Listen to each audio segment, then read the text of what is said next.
여러분 안녕하십니까? 헬로티비 뉴스 대구 경북입니다.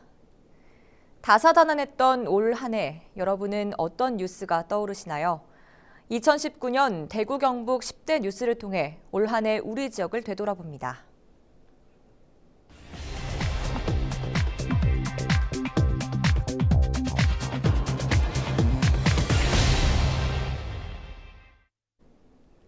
지난 시간에 이어 6번째는 통합 신공항 이전입니다. 대구 경북의 오랜 숙제 가운데 하나인 통합 신공항 이전 사업. 그동안 지지부진 시간을 끌어오던 공항 이전 사업이 올해 들어서 속도를 내기 시작했는데요. 최종 부지 선정은 아쉽게 해를 넘기게 됐지만 고지가 눈앞입니다. 권미경 기자입니다. 2018년 3월 통합신공항 이전 후보지 두 곳이 결정됐습니다. 바로 군위군 우보면 단독 후보지와 위성군 비안면 군위군 소보면 공동 후보지입니다.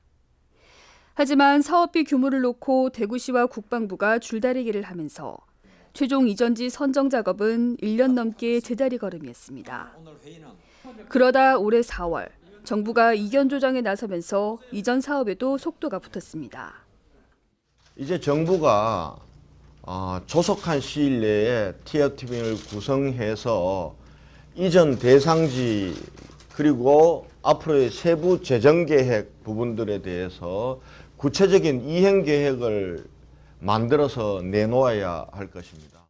김해 신공항 총리실 재검토 이슈, 이전 부지 선정 기준 마련 문제 등 일이 꼬일 때도 있었지만 우여곡절 끝에 지난 17일에는 공항 이전 주변 지역 지원 사업 계획안을 확정짓는 등 주민투표 전 단계까지 왔습니다. 이제 오는 1월 21일이면 투표를 통해 최종 이전지가 결정됩니다. 대구시는 내년부터 본격적으로 공항 건설을 위한 기본 계획 수립에 들어갑니다. 최종 이전지가 선정되고 나면 대구시는 기본계획 용역에 착수해서 국방부가 새로 짓는 군공항의 규모, 배치, 사업비 등에 대해서 협의하게 되고 또 한편으로는 종전부지에 대한 개발 계획도 수립해 나갈 예정입니다. 시작 4년 만에 속도가 붙은 통합신공항 이전 사업. 대구 경북의 새로운 하늘길에 대한 기대감도 날로 부풀고 있습니다. 헬로티비 뉴스 권미경입니다. 통합 신공항, 올 한 해 우리 지역을 뜨겁게 달궜던 이슈 중 하나죠. 이제 대부분의 과정은 마무리가 됐고 주민 투표만 남아있는 것 같은데요. 이 투표는 어떤 방식으로 진행이 되는지 스튜디오에 나와 있는 전병주 기자와 이야기 나눠보겠습니다. 안녕하세요. 네. 이 투표는 어떤 방식으로 진행이 되나요? 1월 21일에 진행이 됩니다. 주민투표가 진행되는데 투표는 각 후보지에 대한 투표 참가율과 주민 찬반율에 더해져서 이렇게 결과가 나오게 됩니다.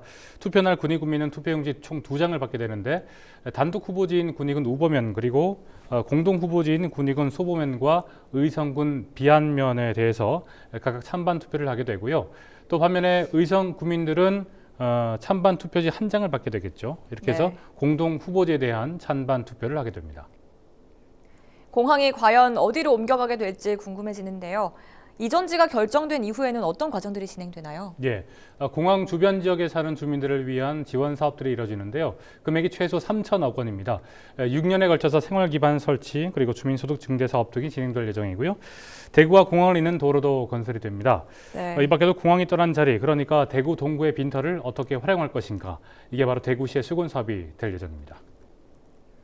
아무쪼록 대구 경북의 발전을 이끌 수 있는 신공항이 건설되길 바랍니다. 다음 뉴스로 넘어가겠습니다. 얼마 전이었죠. 대구시 새청사 입지가 달서구 옛 두류정수장으로 확정됐습니다. 신청사 부지 선정을 두고 지난 1년 동안 4개 지자체들이 벌인 유치 경쟁이 이제 종지부를 찍은 건데요. 자세한 내용 김선경 기자입니다. 평가 점수 최고 득점 지역은 1000점 만점에 648.59점을 받은 달서구입니다. 대구시 새청사는 결국 달서구의 품에 안겼습니다. 지난 22일부터 2박 3일 동안 합숙 토론한 시민참여단 250명의 결정에 따른 겁니다. 땅이 시 소유라 매입 비용이 들지 않고 지하철이 가까워 교통이 편리하다는 점에서 큰 점수를 받았습니다. 이로써 지난 60여 년 동안 중구에 있던 시청은 오는 2025년 옛 두류정수장 땅에 새 둥지를 틀게 됐습니다. 해묵은 과제를 마침내 시민 스스로의 힘으로 해결하였습니다. 수비민주주의를 통해 시민 스스로의 힘으로 청사 건립 예정지를 확정한 곳은 우리 대구가 전국 최초의 사례로서 새 시청은 ICT 기술이 결합된 친환경 청사로 지어집니다. 대구시는 내년 안에 설계를 끝내고 2022년 첫 삽을 뜰 예정입니다. 또 혹시 모를 난개발을 막기 위해 반경 700m 이내를 토지거래 허가 구역으로 묶고 현행 2차선인 도로를 4차선으로 늘리기로 했습니다.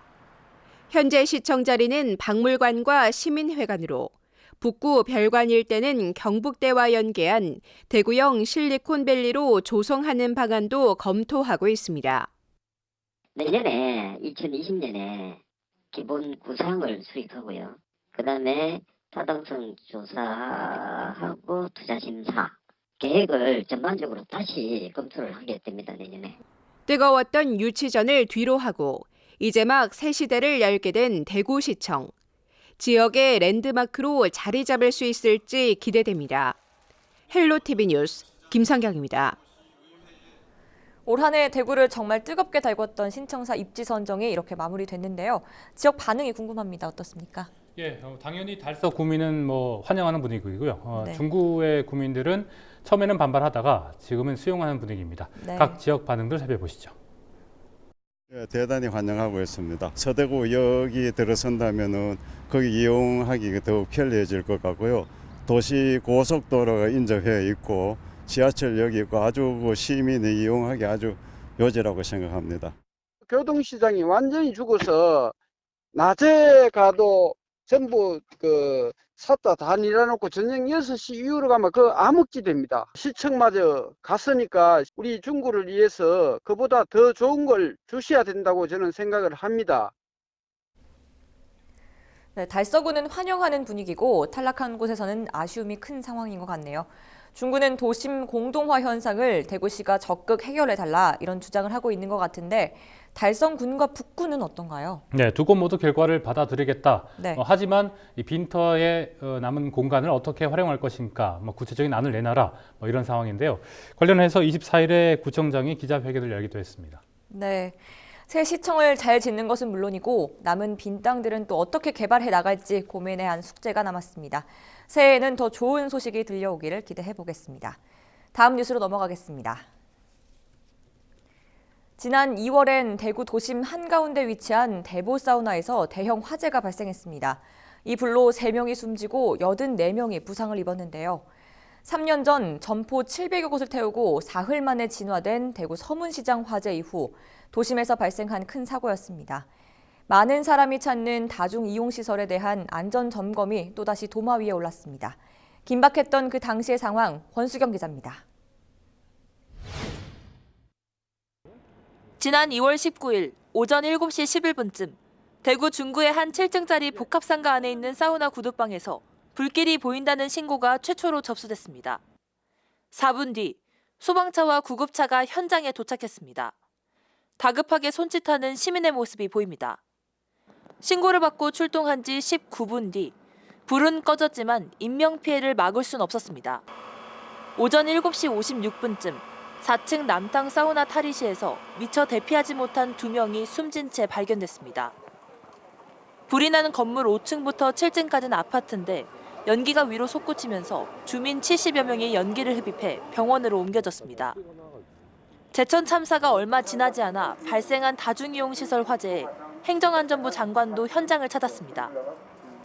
소방과 경찰, 국가수 합동 감식반이 현장 감식을 진행했습니다. 다음 날인 20일, 전신 화상을 입고 병원으로 옮겨진 부상자가 숨지면서 사망자가 3명으로 늘었습니다. 2주 뒤, 합동 감식반은 남탕 입구 구두방에 있던 콘센트에서 불이 시작됐다고 감식 결과를 내놨습니다. 콘센트가 오래된 먼지와 물 등으로 오염되면서 합선이 일어난 것으로 추정된다고 설명했습니다. 하지만 대형 사고는 예견됐다는 지적이 쏟아졌습니다. 40년도 더 된 건물이라 층마다 소방법 적용을 다르게 받고 있어서 스프링클러는 3층까지만 설치됐고 상가 관계자가 화재 경보기를 꺼놓은 상태였습니다. 미로 같은 내부 구조에다가 비상 대피로 낸 물건 등이 쌓여 있어서 인명피해를 더 키운 것으로 드러났습니다. 헬로티비 뉴스 권수경입니다. 사고를 키웠던 목욕탕 업주와 건물 관리인 등에게 책임을 묻지 않을 수 없겠는데요. 처벌은 어떻게 됐나요? 예, 법원은 목욕탕 업주 A씨에게는 금고 2년 6개월을 선고했고요. 그리고 네. 화재 경보기를 끄지 않은 소방 관리자에게는 1년 6개월의 금고형을 선고했습니다.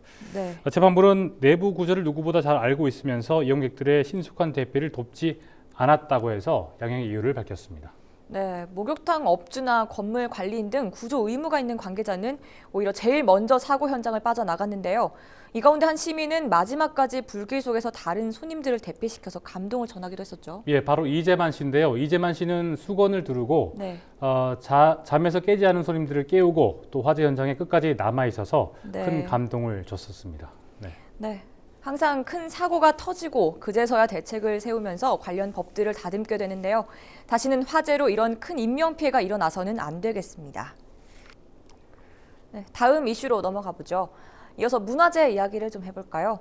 문화재 관련된 이슈하면 한국의 서원이 유네스코 세계문화유산으로 등재된 일을 빼놓을 수가 없겠죠. 예, 한국의 서원 총 9곳이 세계문화유산으로 등재됐습니다. 정확히는 올해 7월이 되겠는데요. 네. 유네스코 세계문화유산은 탁월한 보편적인 가치를 지니고 있어야 되는데 한국의 서원은 오늘날까지도 사회적 관습으로 자리 잡은 조선시대 성리학의 전통을 보여주면서 이 성리학이 우리나라에 어떻게 맞게 변화하는 이런 역사적인 과정도 보여주고 있어서 탁월한 보편적인 가치가 있다고 인정이 되고 있습니다. 네, 특히 이번에 등재된 서원 전체 9곳 중에 5곳이 대구 경북에 있죠.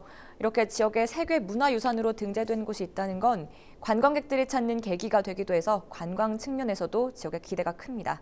이번 등재로 우리 지역 서원대에는 관광객이 얼마나 늘었을까요? 김신혜 기자가 정리했습니다. 1543년 세워진 우리나라 최초의 사립학교 소수서원.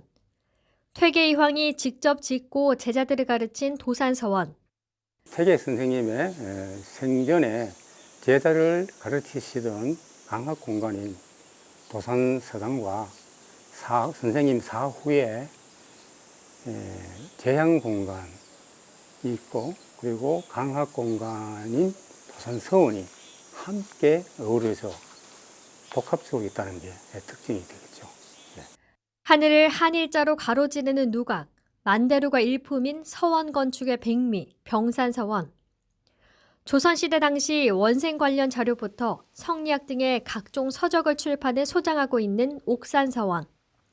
그리고 대구 최초의 세계문화유산인 도동서원. 보즈넉한 그 분위기도 괜찮고 특히 우리는 저 위에 다람쥐 고개에서 여기 내려다 보면은 엄마 품 안에 감싸인 그 아늑함을 느낄 수 있는 그런 공간이 바로 도동서원이에요. 올해 7월 세계문화유산으로 등재된 9개 서원 중 대구 경북에 있는 5개 서원입니다. 서원이 세계문화유산으로 등재된 뒤 이곳을 찾는 사람들의 발길도 늘었습니다. 통계를 보면 올해 7월부터 11월까지 방문객이 도산서원은 지난해 같은 기간보다 14,000여 명이, 소수서원은 36,000여 명이 늘었습니다. 병산서원도 올해 7월부터 5개월 동안 지난해 같은 기간보다 27,000여 명이, 대구 도동서원도 9,000여 명이 더 찾았습니다. 올해 9월부터 관광객 집계를 시작한 옥산서원도 매달 방문객이 눈에 띄게 는 걸 확인할 수 있습니다. 세계적으로 가치를 인정받은 한국의 서원들은 지역의 자랑거리로 자리매김함과 동시에 지역 관광에 활기를 더해줄 소중한 자원으로도 기대를 모으고 있습니다. 헬로티비 뉴스 김신혜입니다. 관광객이 늘었다는 건 지역 관광의 청신호로 볼 수 있을 텐데요. 저희 뉴스에서도 지적했듯이 그만큼 활용이 중요할 것 같아요. 네, 맞습니다. 현재로서는 이 서원을 활용한 관광 콘텐츠가 부족하다 이렇게 볼 수 있겠는데요. 네. 그래서 전문 인력을 유교 지식을 갖춘 전문 인력이 좀 확보돼야 되는 목소리가 이어지고 있습니다. 대구 경북연구원의 김성실 연구원의 이야기 들어보시죠. 세계인이 이제 올 수 있는 관광지가 되었기 때문에 세계인에 맞는 어떤 그런 다양한 콘텐츠 개발 이런 것들이 좀 필요하다고 볼 수가 있겠죠. 소유나 이런 관리나 이런 것들이 통합적으로 체계적으로 운영이 될 때 그런 것들이 좀 유연하게 좀 대처하면서 네, 콘텐츠 개발과 통합 관리 필요성에 대해 들었는데요. 서원이 교육기관이었던 만큼 인성과 부모 교육, 서원을 접할 수 있는 지속적인 프로그램 개발도 해 나가야겠습니다. 그리고 우리 지역 문화재와 관련한 반가운 소식이 또 있었죠. 네, 맞습니다. 도시 전체를 지붕 없는 박물관이라고 부르는 곳이죠. 경주가 2014년부터 추진 중인 신라환경 복원 사업을 뒷받침해줄 특별법이 마침내 지난달에 통과됐습니다. 네, 경주 시민들의 수건 사업이기도 했는데요.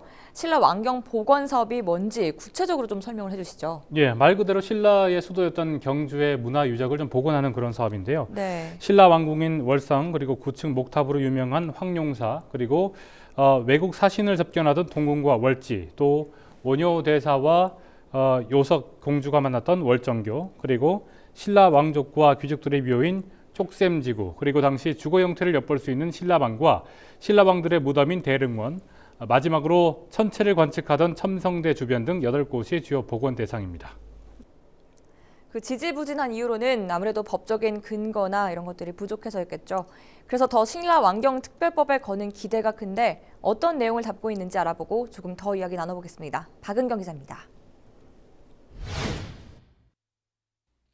신라왕경 핵심 유적 복원 정비에 관한 특별법이 마침내 국회 문턱을 넘었습니다. 지난 2017년 처음 법안이 발의된 이후 2년 6개월 만입니다. 우리 경주 시민의 수건이기도 하고 그것이 앞으로 경주를 천연고도로 다시 이렇게 세우는 길입니다. 여기에는 막대한 비용이 들어가기 때문에 반드시 법적 근거가 필요했습니다. 신라왕경 특별법은 정부와 지자체가 8개 신라왕경 복원 사업을 추진해야 한다는 강행 규정을 담고 있습니다. 이에 따라 경주시는 매년, 문화재청은 5년마다 신라왕경 8대 핵심 유적에 대한 복원 계획과 함께 재원 마련 방안을 세워야 합니다. 월정교 복원 외에 지지부진했던 월성, 황룡사, 동궁과 월지 등 나머지 7개 유적에 대한 복원 작업이 속도를 낼 것으로 보입니다. 첫 단계로 월정교가 복원됐습니다. 월정교가 복원되고 지금 현재는 월성 해자 정비 재현 사업과 금관청 보존 전시공간 사업 그리고 황룡사와 월성을 복원하기 위한 지금 연구를 진행 중에 있습니다. 신라는 1058년을 존속한 동로마 제국에 이어 전 세계에서 두 번째로 긴 역사를 자랑하는 국가지만 그 명성만큼 관광객을 불러들이지 못한다는 지적이 이어져 왔습니다. 역사 교육을 위한 어떤 장소로 많이 찾아옵니다. 그럼에도 불구하고 사람들이 알고 있는 지식은 그렇게 많지가 않죠. 건물의 복원 이런 문제가 아니고 당시 신라 사회를 체험하고 역사적으로 인식할 수 있는 프로그램과 공간들을 어떻게 만들어낼 것인가가 사실은 가장 중요하다고 생각합니다. 경주시는 신라왕경 복원 사업이 마무리되면 이탈리아 로마, 그리스 아테네 같은 세계적인 역사 문화 관광 도시로 거듭날 것으로 기대하고 있습니다. 헬로티비 뉴스 박은경입니다. 네, 물론 특별법이 통과됐다고 당장 신라 왕궁이 복원되는 건 아니겠지만 그래도 이게 의미가 크지 않습니까? 예, 우리나라 법률 가운데 고래나 백제가 붙은 법은 없으니까요. 5년 단위 또 추진 계획이 있기 때문에 좀 더 안정적이라고 할 수 있겠습니다. 특별법은 내년 12월부터 효력을 발휘하게 되는데요. 앞으로 남은 기간 동안 구체적인 세부 시행령 잘 담아서 복원 사업이 정말 제대로 추진되길 기대하겠습니다.